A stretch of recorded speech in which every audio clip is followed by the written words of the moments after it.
The parts of this assignment is going to be uploading photographs from the internet for a backdrop. A backdrop's like the setting of your it's the setting of what you're doing here.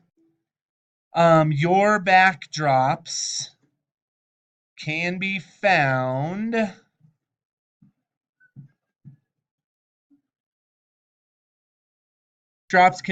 at this tab here.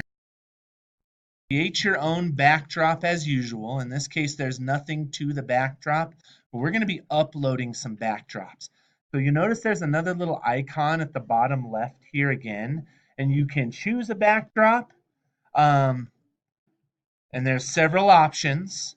Or you can paint a backdrop, which is what it's on right now. Or what I'm going to ask you to do is upload a backdrop. Okay? Upload a backdrop. You're going to go to a Google search. Perhaps you'll be searching up I don't know, a certain ecosystem. I'm not really sure, but I'm looking up montane shrublands and images. Okay. Several great photographs to choose from.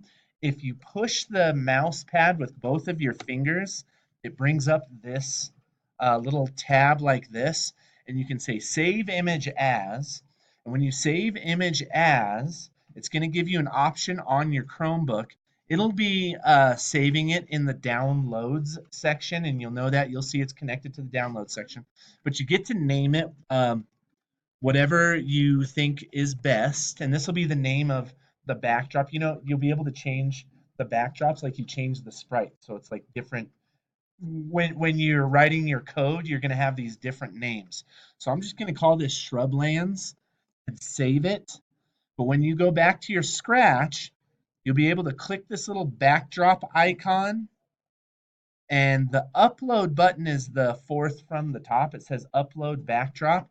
When you click on it, what will happen, it'll go to your download section and you'll see the file that you just downloaded. And when you click on that, when you select it, you'll notice it becomes the backdrop of your Scratch.